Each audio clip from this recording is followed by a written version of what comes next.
Hey, hey, hey, it's Ellen Rohr, and welcome to the Bare Bones Biz Easing webinar. I'm losing my mind around here today. We had a couple of technical challenges, and now I'm all ruffled. Deep breath. It is not the easing, it is the webinar. Just kind of goes to show that we try and present information to you in all sorts of different ways, through our easing, through our webinars, Facebook, email, we've got all sorts of fun ways to be of service to you as you grow your business, get focused, get profitable. And once a month on my webinar series, I invite someone super smart to come and chat it up with me about a topic that I find interesting. And this topic is perhaps one of my most, I think this is one of the most intriguing topics we can talk about, because while you can do everything right, sometimes things take a while to cook. And while things are cooking, and while you're manifesting everything that you really, really want, and while you're striding purposefully in the direction of your dreams, sometimes it takes longer or costs more than you thought it would. So today's topic is, you will face discouragement, how to rise above it. And the superstar guest today is Todd Liles, who knows all about this, who knows how to keep his chin up in light of discouragement, and is going to share some of his strategies with us today. So, hi, Todd. Hey, Ellen, how are you? I am great. You made it. I made it. We can hear each other. This is fantastic. Woo! I'm super excited. I am too. So what we're going to do today, if you've just signed in, and oh gosh, it looks like we have a great crowd. If you've just signed in, this is a casual, interactive opportunity. I'm going to chat it up with Todd. I've got some questions at the ready. We're going to have some fun. But if you are moved to ask a question, or if we say something that may be a little confusing, or you want us to take a little deeper, just interrupt us. You can do that by pressing the question button on the control panel, on your GoToWebinar control panel, or you can type in a question. I'll keep an eye on the question bar while Todd is chatting. I'll take a look every now and then to see if you've got a question or something that you want to clarify, and then I can open up the phone lines too, and you can get involved as well in the conversation. So Todd, why don't we get started with a little bit of background about you. Tell me your story. How is it that your life developed in such a way that you are on the phone with me today? Okay. Wow, that's a great question. So why am I here, and why am I talking about discouragement, and how did my life develop? Well, let's just kind of start. I grew up in South Mississippi, and I'm not going to give you all of that, right? It's not going to be one of those long stories. But I grew up in an environment where my wonderful mother was in a situation where she felt like she had to take care of her children after her and my father divorced. So she married an abusive a stepfather, married an abusive man. And from those kind of grounds, early on, I learned to deal with personal battles of self-esteem, personal battles of discouragement, and having to face growing up like that. So from there, that kind of formed a foundational thought process in my mind. Either I was going to become the victim my entire life, or I was going to find some strength in realizing that we can overcome really any circumstance that we have ever been in. And it took a long journey through a lot of growth and maturity to eventually get to this point today, to where I can sit here and visit with you guys and say whether or not it's facing the abuses of personal life, or whether or not it's facing the struggles of business. Because guys, I want to tell you something. Once I decided at a young age that I was going to succeed, I started succeeding. And I quickly grew to the ranks of the very first company that I was at. I helped them triple in size in about 3 years. I caught the attention of a major organization. I went there. I became a super rock star in the organization, made more money than any of my friends ever even thought of at my age, decided to leave to start my own business and was a partner. And in essence, I got fired from that. And I've never been fired from anything. Oh, I have. We'll have to talk about that. But go ahead. So I got fired. And you got fired from a company that you started and you were a principal in? Yeah. Isn't that amazing? Yeah. And not fun either. So you bet. I mean, you could call it whatever you want, but that's essentially what happened. Is you putting in 80 hours a week, putting my whole heart and soul into it, took massive cuts because it was something that I believed in, and, I got fired. So here we go. We get forced out, Ellen. Crazy things happen. My wife and I get pregnant after never knowing that we could get pregnant, which is great. We love that. And we got this wonderful little girl today. She's so wonderful. But we're pregnant. We have no money. In the state of Texas, you cannot get pregnancy insurance if you're not currently employed, so COBRA doesn't count. And on top of all that, this young child has a hole in her spine that we can see in the sonogram. So many things there that I just won't even get into. And then all of that accumulates with some time in the courtroom that we'll just kind of leave at that. So what I can tell you is I know discouragement. And I've been sitting in front of my house that I'm in here today and sitting in my car with this massive weight that may even be sometimes described as more as discouragement, just one of those absolute breakdown moments. And I'm thinking to myself, Ellen, what's going to happen? Am I going to lose it all? Am I going to lose my reputation? Am I going to lose my money? Am I going to lose this house? And as I sat there, I said to myself, and I prayed to God, I said, God, is this what I'm supposed to do? This being my future, what I'm doing now? And I believed it was. So I walked inside the house, and by this point in time, my baby was born. I walked inside the house. I said, honey, do you believe in this? And she said she does. I said, do you believe in me? And she said that she does. I said, do you believe in it so strongly that even if we lose it all, would we still have each other? And she said, yeah. So I said, all right, well, then let's go for it. And I'm glad I did. So is that was highly discouraged. at the moment you started your own business? Is that when you started? What happened when you said, is this the path that I'm supposed to be on? What were you looking at? Service excellence training? Yeah, we were looking at service excellence training and continuing to move forward with it. And we were facing lots of opposition from a lot of different directions. And we were trying to decide, is this something that we move forward with? And it was kind of a make or break moment where if we chose to do nothing, then it was all going to go away. And if we chose to fight, it could all go away and be even worse. So we chose to move forward. And kind of the thing that I came to realize on that day, on that very day, was that at the end of all of it, the worst thing that I could possibly lose would be financial things, and I could always start over if I just lost that. I wasn't going to lose the big things that were going to be critically important to me, and I could deal with that worst case scenario. I really could. And I know we're talking to business owners here, and I'll tell you, Ellen, I think there's a lot worse things that I have seen happen in business than people lose their money. I've seen families get broken. I would agree with that. Okay, now I want folks to know what we're looking at on the screen. What I've done is I put Todd's website on the screen, and I also typed into the chat box. If you scroll in the chat box, you're going to see Todd's see Todd's website address, and you can click right through on that, and you can have his website handy if you want to go back and look at it later. And the blog that he wrote is the one that got my attention on the topic that we're discussing about discouragement. So I'm going to follow along and use the blog by way of, keeping us focused on the topic. I have also jotted down a few other questions that I wanted to ask you as well, Todd. So tell me, how do you describe discouragement? What do you mean when you say we all face discouragement? What's our definition? What's the working definition? Let's scroll down in the blog, Ellen. I can see your screen, and the guys are going to have some great bullet points to take a look at here. And I'll share with you guys what discouragement is. So if we're taking a look here, there's a question, what is discouragement? And this is what I believe discouragement is. I believe that discouragement is believing, this is a belief you have, believing that you can't pull the trigger on your options.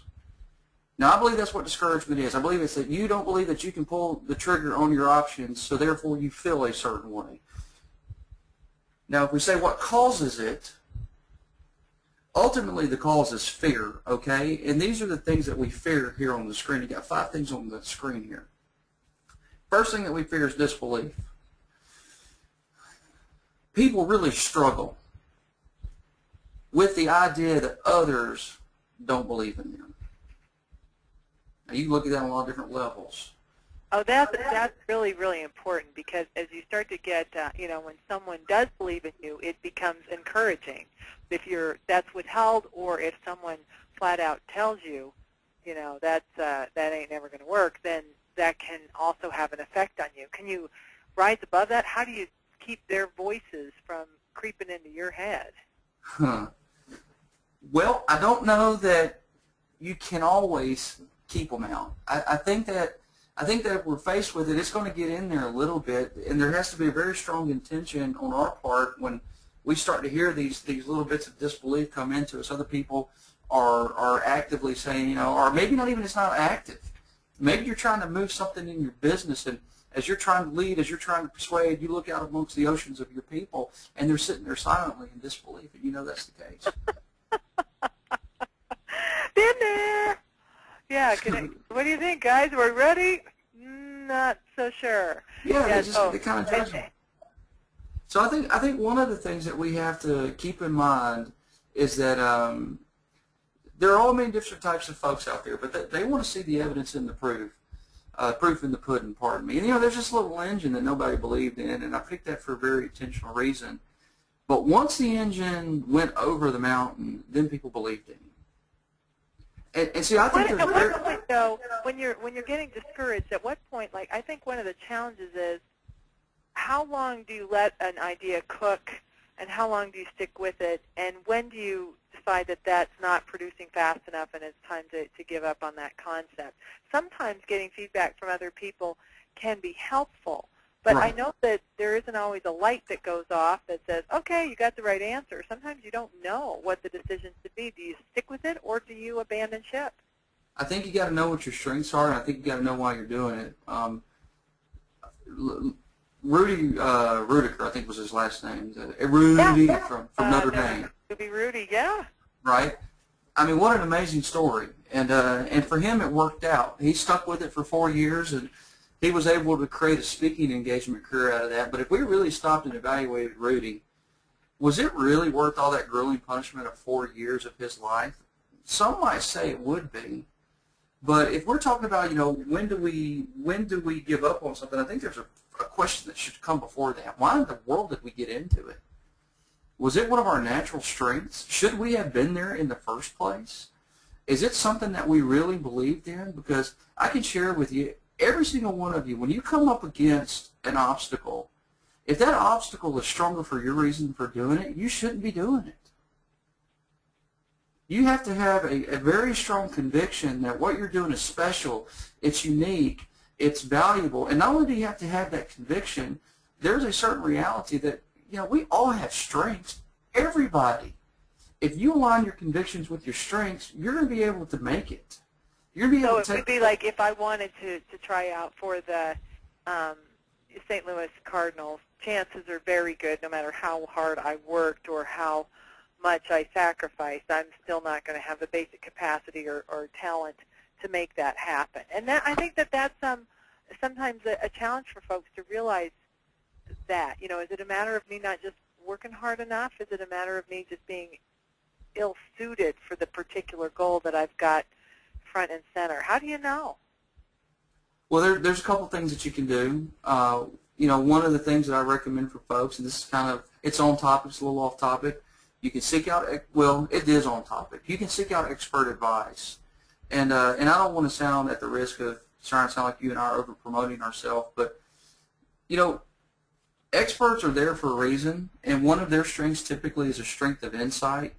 And insight is not, psychic mumbo-jumbo. It's a strength that they have. It's one of the 32 definable strengths, as a matter of fact. But a person such as yourself, Ellen, that's got insight in an individual, can peer into that person's life, and because of your expertise, because of your years of experience, I wouldn't think it would take you very long to get to the point where you might say to them, your passion is good, it's great, you have these strengths, and maybe it's not even a matter of getting out of this business because, oh my gosh, our strengths can be utilized across the business in many ways, but maybe your real strength is in sales, and if you were focusing on your strength, the results that you would get and the encouragement that you would get would way outweigh the reality that right now you're trying to be an accountant, and you're just not suited for it. Well, one of the things, as you were talking, I was trying to, put myself in the consultant's role. Sometimes I'll ask people, do you really want to do this? And if the response I get is, you don't understand how much time and money and energy I've put into this. This has to work. It's too late to turn back. As soon as they say that, I think, oh, it doesn't have to work. Mm-mm. You have to, I think it's not worth doing unless you really, really love it, unless there's some joy to be found in it. I think that those kinds of reinforcements are good indicators that you're on a good path. But if you hate it, I think you got to do something else. So, that's one of the indicators that perhaps the discouragement could be an indicator that, maybe I should question if this is what I really want to do. But when I suggest to people that they don't do it and they get a little miffed at me, or like, no way, I'm not giving up on this, and I think, oh, maybe you are on the right path. If they're more interested in how fun it could be and the potential of it, and this is a way that I can express my gifts and be of service, then I think, oh, okay, then I got you riled up in a good way. If you start to defend it in a positive way like that, then I start to be a little more encouraging that you're on a good path. But don't you think if you are on a good path, at some point you should start to get some results that, yes, that it's winning? There's no question. Winning better be a part of this agreement. I mean, who wants to do something for 30 or 40 years and just go, I'm still just as, discouraged as I was when I began? No, we need to be winning. They need to well, let's talk. Let's get back to the causes of discouragement. Maybe you don't believe it, or maybe the people around you are expressing their disbelief, or even ridiculing you. If you grew up in an abusive home, man, I've got to think that some of those voices are hard to shut up after a while. So if this kind of discouragement is happening, do you take it like a duck? Do you fight back? What do you do? Okay, let's put ourselves in the situation of an office. It starts off as silent disbelief. Maybe that disbelief becomes because we've had some bad numbers. After silent disbelief, it starts to maybe even rule into ridicule. You see them laughing, and then it spreads and it moves into gossip. And once it becomes gossip, you guys will know it. It's very identifiable. You can see them out by the dumpster. There are people that are talking. They break up their conversations when you walk by. But if you really want to know what gossip is when the information that is damaging, someone says, that CSR isn't doing her job, but he's saying that to a technician or the CSR. At that moment, that's gossip instead of it coming to you to fix it. And gossip is a bad sign, but here's what happens. If we're in those leadership positions and we see these things start to occur and we don't become very intentional about, first and foremost, everybody's got to hear this. You're not alone when you face discouragement or when you face these internal battles. It's just a reality that it's going to happen. You can have your ship perfectly running, everything's perfectly smooth, and you hire someone that you thought was an amazing individual, and yet you find out sometimes, unfortunately a little late, that they've been stirring up the gossip. You're going to face it. That's number one. Number two is when it happens, everyone that is listening must take a personal acceptance to the reality that it is your responsibility to fight against it. Now, when we're fighting against it, it is the discouragement. It is the damage to our company. It is not our people. Because if you try to fight your people as a leader, that doesn't make sense. Another thing someone told me once that really hit me between the eyes at the time is that when gossip is happening at your company, or ridicule, or it's escalating into persecution, are you participating? Are you one of the people there who's stirring up the pot? Are you passing it along? If you're not putting it out, you're a lot less likely to get it. If you're not participating, it's going to be a lot easier to take the power out of it. What do you think of that? I think that's 100% true. And I think that just from personal experience, I shared with you guys that I got fired at one of the organizations that I started. And one of the things that drove such a strong wedge in between there, oddly enough, was not the original friendship between my partners and I. That's why we went into business together. We were friends. But what I ended up discovering while I was being there is that that partner would keep tabs on me through other employees. Talk about an ingredient for gossip.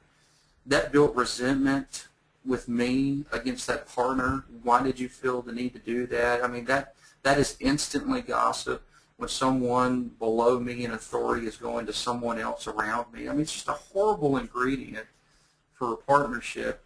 And, you know, when you have those things, you take those things, you do the right thing, you take it straight to the person, you discuss it with them. But if it continues to happen and your voice isn't really being heard, it's a bad mix all the way around. But if we are a business owner today, or if you're a business owner today, pardon me, and you're sitting amongst your group, I think that there's got to be some like foundational principles that are laid down. And I'm going to give you just some personal experiences here. Okay, so now we're moving from the causes of discouragement to what we can do to rise above it and to handle the underlying fear that's really at the core of it. Yeah. Yeah. Rock on. So here we go. How do you do this? I think the first thing we have to understand is that it's okay to share your discouragement with your trusted peers. And how I mean by sharing it with your trusted peers is if you have a life partner, if that's your wife, that's your husband, that's your life partner, and they're a trusted peer, you need to be able to share that with them, of course. If you have a consultant that's in your life, you need to know that you have their ear, they're keeping your information confidential.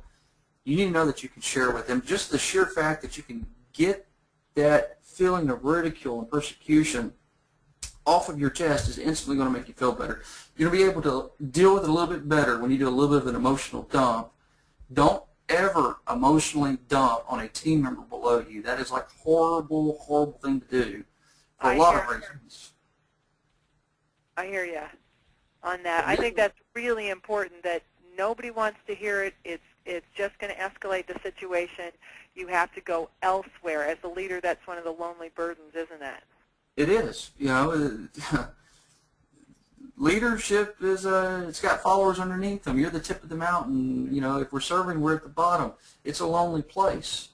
But you can't go to your people and discourage them. Now, there's a big difference in emotionally dumping and just sharing the fact that you feel overwhelmed and you don't know what to do with your trusted peers, and sharing with your people that you're up against a battle. I actually think it can be a very uniting thing if you have trust amongst your team members to say, you know, part of what's causing the discouragement, and you give it a name.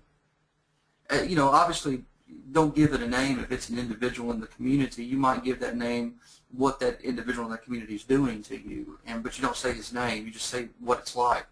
But when you get your team united with you and you have a maturity in your team to overshare, they need to know what that is. They need to know that you're sharing information with them so that we can fight this as a team.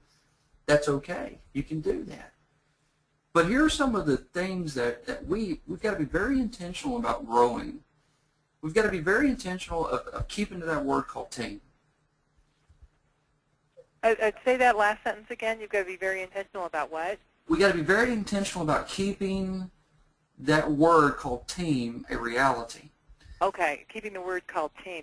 Well, what do you think about aligning the team in a direction that takes them away from the topic at hand? Like, I always think about, like, when my mom and we had 5 kids in our family, and when we would all be fussing with each other, my mom would say, you got to talk about something else. You got to get a different game going on here. And she would maybe direct us, but that was like whatever the topic at hand was had to end, and we had to go and find another focus. And I found that can be successfully done at work, too. Like, what is it that we're supposed to be doing together, right, as opposed to fussing with each other? So how can we shift the energy from focus on what's not working to focus on what is working?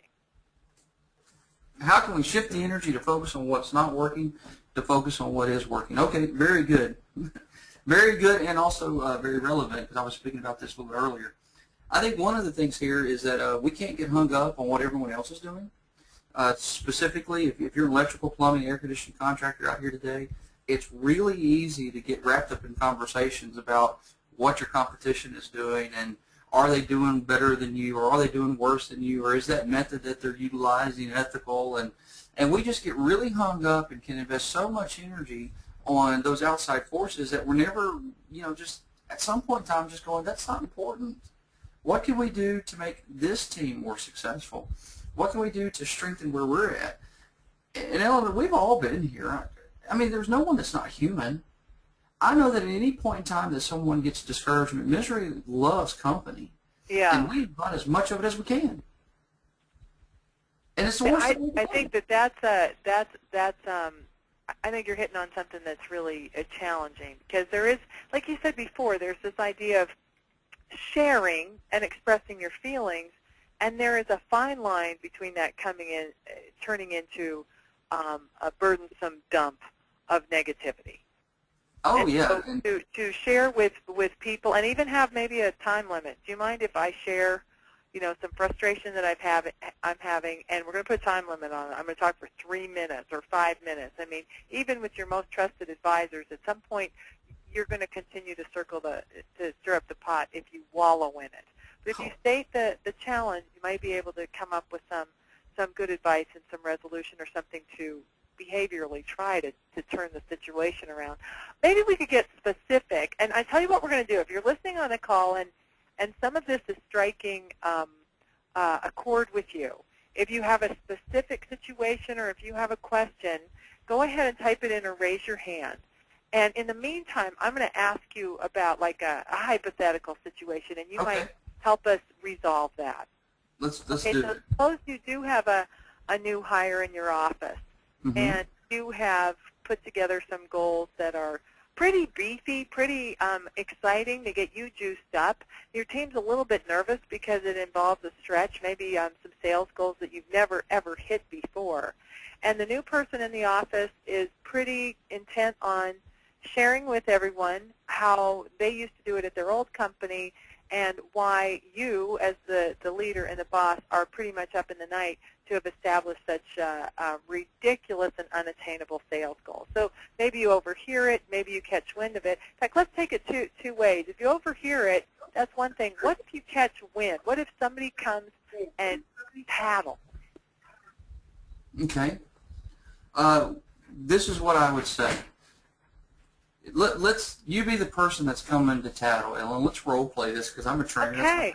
Hey, Rosie, the new girl in the office. I got to tell you, she's really starting to get on my nerves because she gathered everybody around the break room, and she was, determined to let everyone know that you, Todd, are up in the night with these sales goals. And I just think you should know that that's going on. Ellen, I appreciate you letting me know that. And Rosie's new, and she's probably still learning how we do things here at this team. So I'll tell you what, let's both, you and I both be supportive of her, and I'll have a chance to visit with her, okay? And Ellen, would you do me a favor? Would you always let me know when you have concerns? I want you to know that I really appreciate it, but would you keep what you just shared with me? And what I'll do is I'll let you know, and I'll assure you that I'll visit with Rosie, but I think it's real critical at this point in time.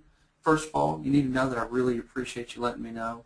But I also think it's critical, as we're wanting to bring Rosie on the team, that she doesn't feel like she's alienated. So can you and I have a pact? Will you trust me as your leader to visit with Rosie? And will you trust me as your leader and your team member to begin to work with her on adjusting some of these things in her life? Wow. Yes, I will. That was excellent. Okay. Now let's call Rosie. All right, so now what would the conversation with Rosie be? I'll be Rosie. Okay. So, and obviously Rosie's probably coming to the office and is feeling a little uncomfortable and being a little quiet. So why don't you just start with knocking on the door? Hey, knock, knock. Hi, Todd. Hey, Rosie, how are you? I'm good. Getting used to things here. I'm glad you're here. Hey, why don't you come on in? Let's visit for a minute. So, Rosie, it's been about 2 weeks now since you've been on the team. Kind of share with me, how's your experience going? Well, I think one of the reasons you hired me is because I have a lot of experience in this industry, and so I like to be able to share what I've learned before, and hopefully that's working for you, and I'm happy to improve things around here. Okay, cool. So I love how you started that off, because you know that we have been sharing, and folks have been telling me that you've been sharing, right? Well, yeah. I mean, I just want us to get better and better. I appreciate that, Rosie. I really do. So, Rosie, here's what I'd like to share with you. Number one, your passion and your motivation in wanting to see the team get better, that is great. And I can't tell you how much I really appreciate the purpose behind your conversations. It's amazing. Now, here's what's also very interesting. I want you to work with me for a moment. Let's think outside the box. Have you ever been in another place, maybe one of your previous organizations, where a new person steps in and, man, they're full of energy, and they really want folks to know they're full of energy, and they got some great ideas, so they start sharing those ideas, but maybe it felt a little bit like they were trying to change things and you weren't ready for that? Has that ever happened to you, Rosie? Well, yeah, it has. So At my last job before I got fired. That's interesting. So, Rosie, here's kind of the thing. I hired you to be on this team because when I looked at your skill sets, I said, man, Rosie, she's got something special. She's got some talent. And here's what I want you to know. I want you to have an opportunity to share that. I want you to know that you're valued here and that your opinions matter. And here's the thing. At this organization, the way that we express our opinions and the way that we spread information to our co-team members that are on the same level is that when we're in an environment and it's called for that and we're training, you got an idea, we're going to hear that out. Now, if you got an idea that's different from what we're doing right now, and you want to share that with me, I want you to come in here and I want you to share that with me. And I want to listen to it, I want to take it to heart, and I want to evaluate it to see how it fits into our game plan. But when we start sharing our ideas, whether those ideas are good or whether those ideas are bad, when it's against the system that we have in place, a lot of people either see that as change, and nobody likes change but a wet pig, or people may see that as gossip, and gossip's never good for the culture.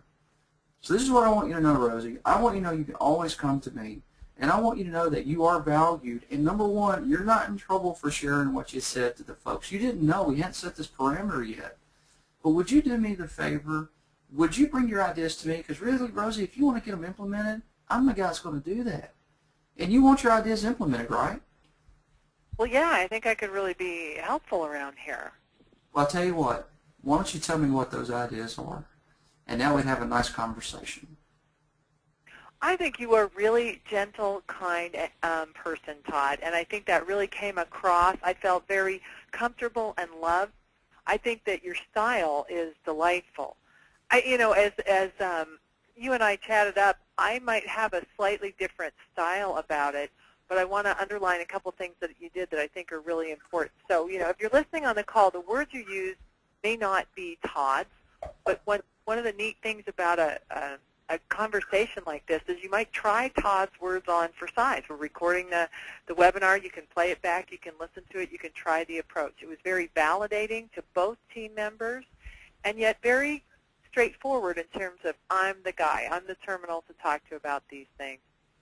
I'm a little blunter when it comes to some of these things, and this is the style and the culture that I'm creating. I may be a little more forthright with the first, not forthright because you were forthright, but a little blunter maybe with the first person.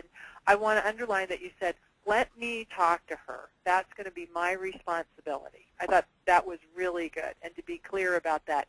I'll take care of that communication, and you and I had this conversation. Let's keep it between us so we don't continue to stir up the pot. I think that was really good. With Rosie, too, I may be confrontational. If I feel that her words are damaging, I don't want her to misconstrue the conversation because I was so nice. So sometimes I'm a little more forthright. But you know what I found, Todd, is if I am finding ways to praise and encourage and love on my team all the time, when I do have to call somebody onto the carpet, it's easier for me to do it without feeling like I have to be super sweet. Does that make sense to you? Oh But yeah, what it I, totally makes sense. And because my concern is sometimes that we mix the message too much when we have someone who is saying something that is unkind or undermining what our directive is. Then it is important to say, you know what, this is important to me, and as the king of the company, it's my job to set the course. If you have a challenge with it, you can come to me, but it isn't going to be okay for you to undermine my decision, particularly when I'm not there. yeah, well, I'm with you, Ellen, and I'm not at all opposed to bluntness at all. And I'll share with you one of the things that I try to listen for, and I make it really intentional, and I don't always succeed, let me be clear, but I try to get to know and understand what is the personality of this person that I'm dealing with. Right. Okay. I love that a lot. And really, as I'm chatting it up with you here, it isn't in the content of our message that it's different. I was just trying to explore the different styles that you approach, because everybody on the call is going to be needs to be true to their to who they are and what's important to them. But to try different words and to try different approaches can be useful, but to make sure that you're being true to yourself, as Absolutely.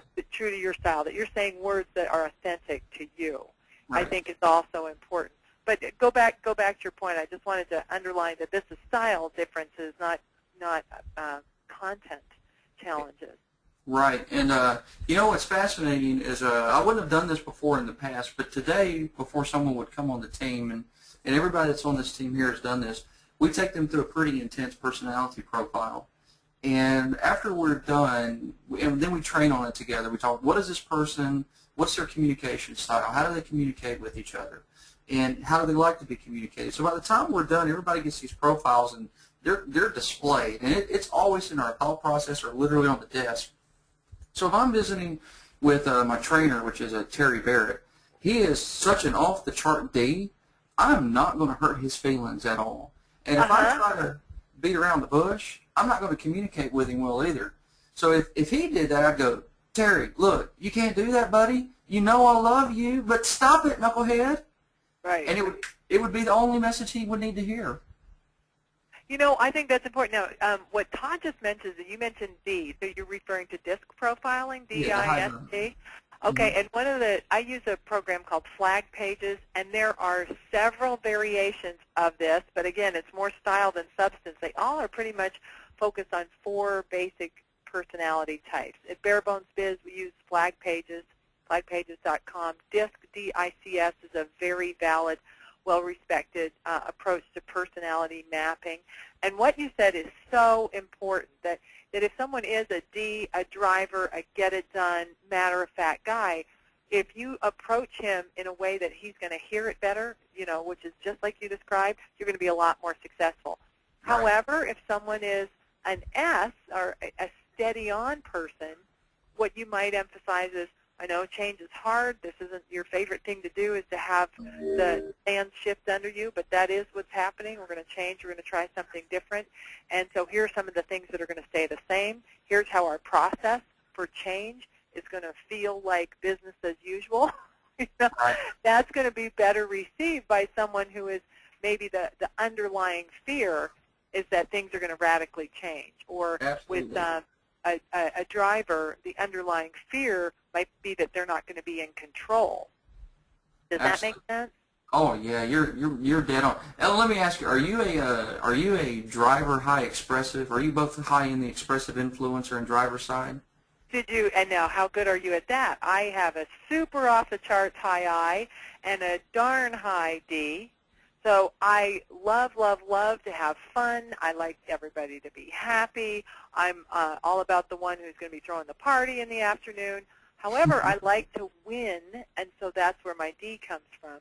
And I have no S or C. And so what I've done when I have tried to communicate with people, before I got a clue about this, when I've tried to communicate with people, I have steamrolled my ideas past people who are much more concerned with keeping the peace and keeping things steady and not changing, because those things mean nothing to me.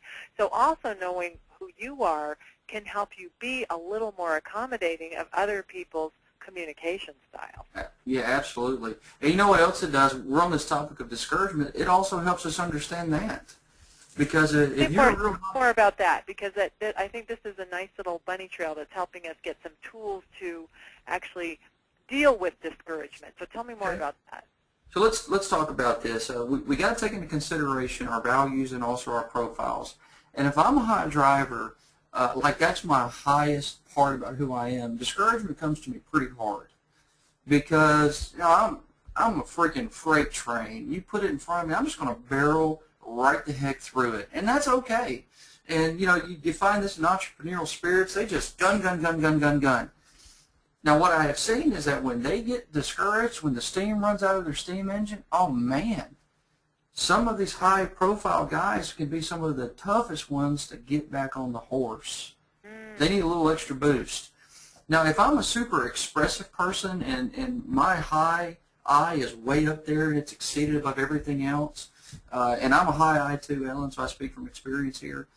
I get really excited really fast, and I can equally get my feelings hurt really fast too.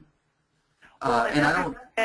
I find discouraging is when someone on my team is discouraged. That becomes contagious for me. I want them to be happy. I want them to be winning, and so that starts to that concerns me too. Like I find that that's a source of discouragement is when someone else is discouraged. I don't like that.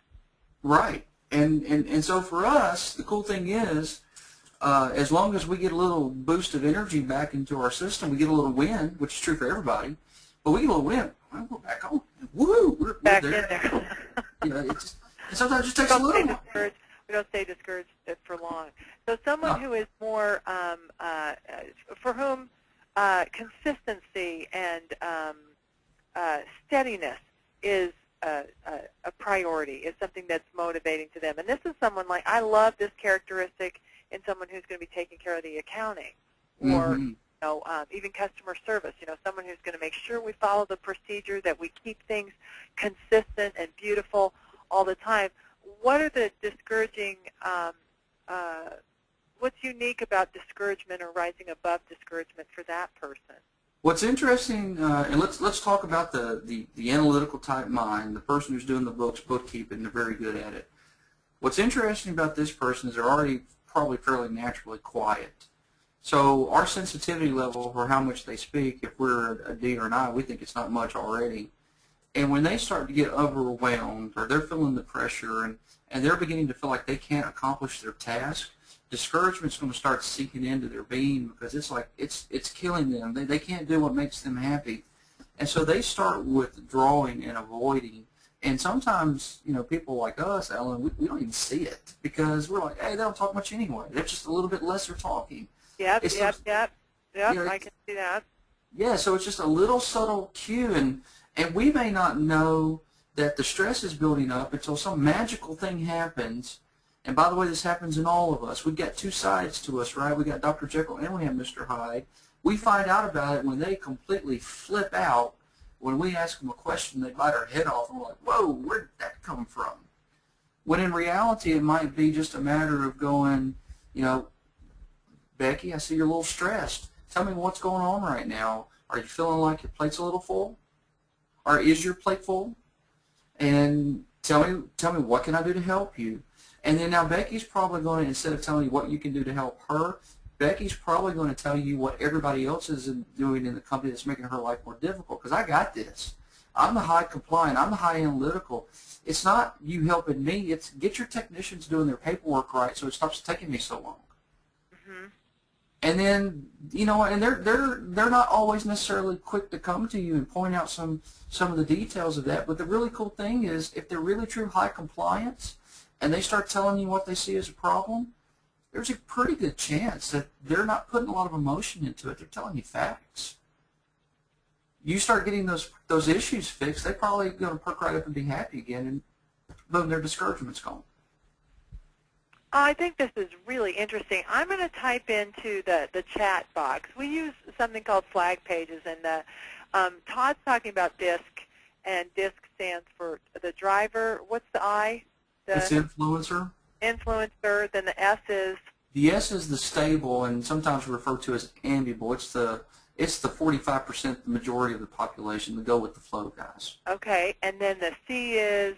Highly compliant. Your typical bookkeepers, accountants, quiet reserve, crunching the number type people. Now, in flag pages, they use countries. So there's control country, there's fun country, there's perfect country, and there's peace country.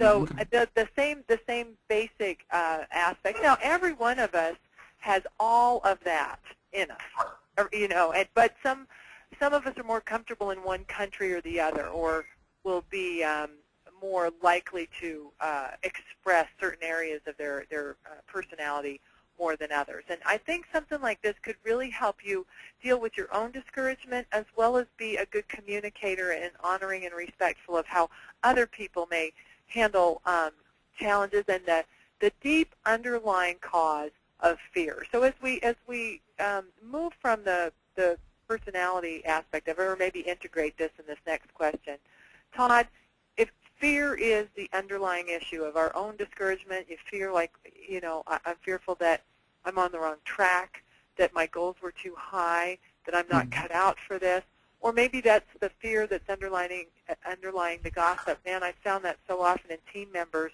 They may get hypercritical when the real fear is that they don't want to lose, or they don't want to let you down.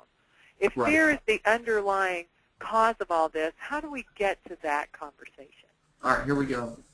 How do we get to the conversation with the employee, or how do we address the fear? Well, let's talk about it with us first, and then maybe address it with, you know, bringing up the possibility with our employees that might be the issue. All right, let's start. There's been a lot of people talked about what fear is. I'm going to give you my definition of it. I think it's real simple. I think fear is being scared of the dark, period. You know, there's a dark. Scared of what we don't know. Yeah. Scared of what might be out there.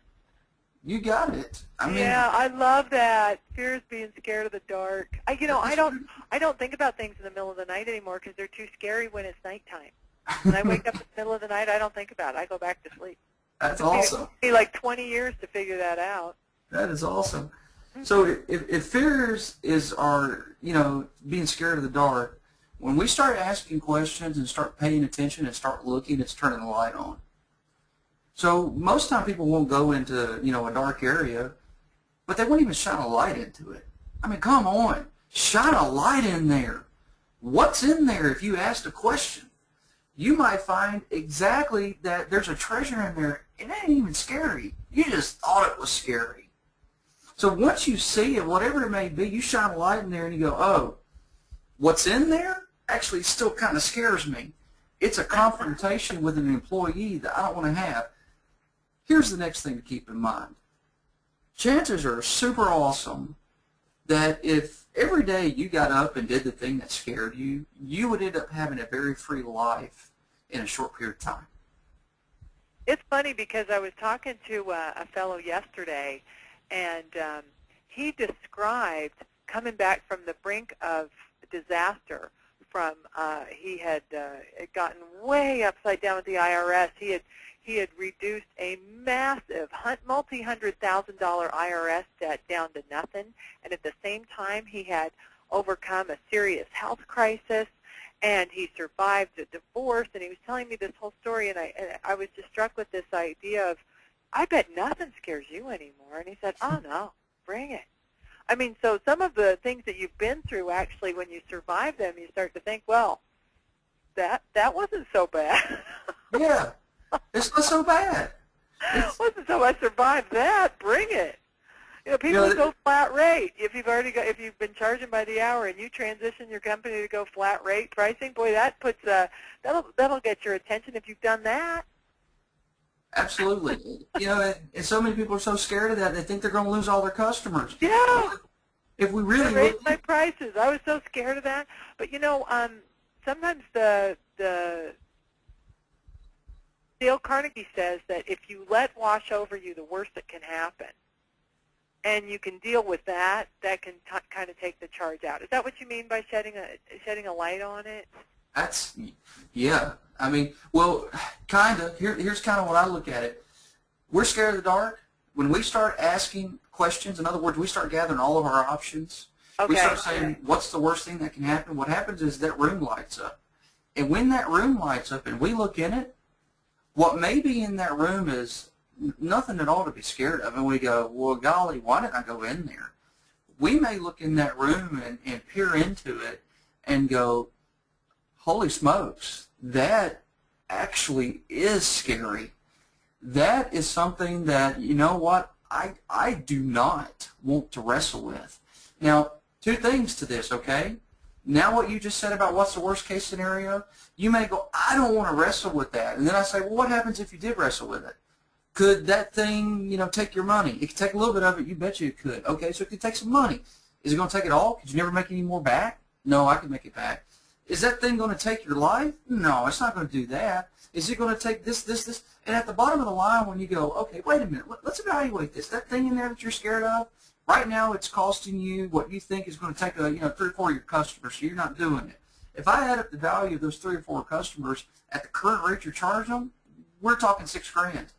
What if you go tackle that thing, get off your time and material, get on your flat rate? You're going to lose $6,000, but what's the benefit you're going to gain? So most people love that. I love that because, you know, that's the thing, you know, or suppose you are afraid to try something or afraid to honor your biggest dreams because you might fail. Okay, so I think that the fear of failure is as big as the fear of success. Wouldn't you agree? Isn't it easier just to not even go there? How do you find encouragement from that kind of discouragement? What if what you find in there is that you might not achieve your highest goals? Yeah, you know, here's kind of my, I think this is new for me, by the way. I don't know if you can tell, but this is new in like the last year and a half, 2 years of my life, because I've always chased what most people chase, you know, security.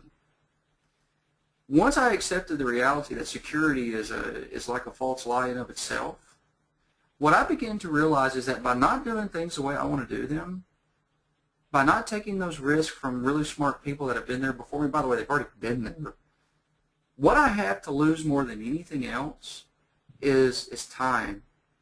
And that sounds like an old cliche, but it's not when you really start letting that sink in. Well, you know, it's not when you start to get older. Right. You know, when you're 25 years old, it's easy to think that you've got plenty of time. But gosh, Todd, I don't know about you, but it seems like I was 25 about 15 minutes ago. It goes by fast. Yeah. It goes by fast. And, you know, my wife and I waited a long time to have a little girl, our baby in general. We got this girl, and she's 2 years old, and man, life is like cool right now. But before it was cool, I had to wrestle some of those alligators in the dark. And I came out of it. And here's what I want everybody out there to just really get. If you ask yourself what's the worst thing that can happen here, I guarantee you it ain't that bad. And once you realize two things, once you realize you're going to have battles, number one, number two, you will either fight that battle or it wins by default. And I don't know how else to put it. I got to go to my own personal beliefs here. And my own personal beliefs is that there is a spiritual foundation that says we're going to have struggles in our life. That ain't going to go away. Even if you got the perfect business, it ain't going to go away. You got to keep going at it. You got to keep charging at it. And you got to know that the worst thing that can happen is not as bad as the best thing that is going to happen. And I believe, I got to believe it, Ellen. If I didn't, I wouldn't be saying this. I got to believe that when we fight our fear and we got lots of options, we're going to come out on that so much better than what we went in. Most of the time, we don't even realize how good it's going to be. Now, I love that. And you know what I'm also realizing is that here's what can happen. You're going to get a story out of it. There's going to be a story in it. You might write a book. You might write an article. You might be able to tell the tale. But the story is where the juice is of life. When you go on a vacation, you tell the stories about the goofy things that happen, not when things go according to plan. The stories are where they come from the crazy stuff, the wild stuff, the things you didn't see coming. And the other thing that can happen is the worst thing so often becomes the best thing. And the best thing has consequences you might not have noticed or thought about before. There is no end to it. There is no end to it. There's no point where it's all over and you either won or lost. You just play again another day. So I think that the thing that you just said that really hit me between the eyes, and I want to underline for our listeners today, is that the fear of a wasted life, the fear of a wasted week or day, is what I hope you use to overcome discouragement and to take some risks, to face fear and say, the fear of what I'm about to do is not nearly as great as the risk of letting another day, another week, another year go by without me really fully laying claim to what it is that I want to do, the way I could be of service, my purpose in life, or for me to at least honor and recognize that I may have that, and it's time for me to figure out what it is. That's right. I know we're getting short on time. We are, and this has gone so fast. I have so enjoyed this conversation. Hey, if you have a question, you better ask it now. But I hope I've been asking some good questions of you, Todd, but it seems like we've had some rapt listeners, and I so appreciate you being on our call today, everybody. If you have a question for Todd, type it in or raise your hand right now. And I also want you to wrap up. Do you have something that you want us to see? Make sure that we've got your website here for folks to come and visit you on. Yeah, and yeah, absolutely. Check us out on toddliles.com. This is where I get to just like live the side of my life that brings me the most fulfillment. I obviously am a trainer and a consultant too, so that's serviceexcellencetraining.com. But that's all business. Maybe it shouldn't be. If you want to know who I am, this is how you find out. And Ellen, I want to give a short little quote here, and just so that people realize that we're not talking about blind optimism, and nor am I talking about absolute, shut it down pessimism. Here's a quote.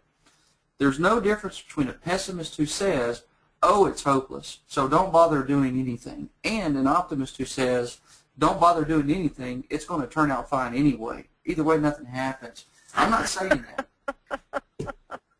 I'm saying know your options, know what's the worst thing that could take place, and if you're going to wrestle that sucker, wrestle it good. That's what I'm saying.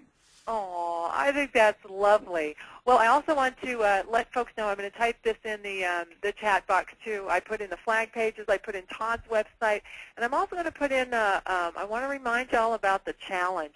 This conversation today is very much aligned with the program that I've got that's going to kick off on the 25th of September. On the 18th, we have early bird pricing through the 18th of September. Click on this page and click through it. The challenge is an opportunity for you to put a business plan together. Now, business planning can sound like dieting. Oh, I know I should put a business plan together. Business planning, the way I do it, is very powerful. Here's the basic concept. Get clear about what you want, and then set a course of aligned action in the direction of your dreams. Along the way, you're going to face some fear. You're going to get discouraged. But if you're willing to gain intention about what you really, really want, what I've found with all the business leaders I've worked with or studied is clarity of intention and a willingness to take action in spite of discouragement in the direction of their dreams will make for a life worth living. Sometimes it costs more, sometimes it takes longer than you had in mind, but it will make for a life worth living. So if you're ready to take your business to the next level, to get off the treadmill, to spend some time together working out your own unique vision for your business and then engaging a course of action to make it happen, that's what the challenge is all about. So be sure to visit the challenge page and check it out. Hey, Todd, I knew I liked you right out of the gate, and I sometimes invite folks to be my webinar guests just so I get an uninterrupted hour of them. And this is the most time we've ever spent together, and I got to tell you, I love you more than ever. Thank you for coming on the webinar and sharing your wisdom with us. Well, thank you for having me. It was very generous to share your platform. I appreciate that. Oh, my pleasure, and I look forward to working with you some more in the future. I know we have some moments in our history where we've just barely missed each other at different organizations, and we have lots of friends in common. And I look forward to working with you some more and making sure that we stay in touch and help each other. I'm committing to help you in any way that I can, and I know that you're there for me too. You're a good man, and I appreciate it. Well, you're a great woman. Yay! Well, thanks, everybody. We're going to let you go. You can listen to this recording again. I'll post it on Facebook. If you're not my Facebook friend yet, you should be my Facebook friend. Go to Facebook/Ellen Rohr and click on like, and I will like you. Click on my Bare Bones Biz page and like it. Befriend me. I'll befriend you. Facebook is a great way to stay in touch, and I'm having a lot of fun with that.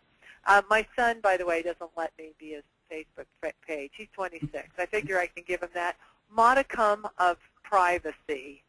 So, other than Max, my son, I will be your Facebook friend. So thanks again, Todd. I'll let you know when the recording's ready to rock. Sounds great. Thank you. You have a wonderful All right. day. Thanks, everybody. Bye-bye.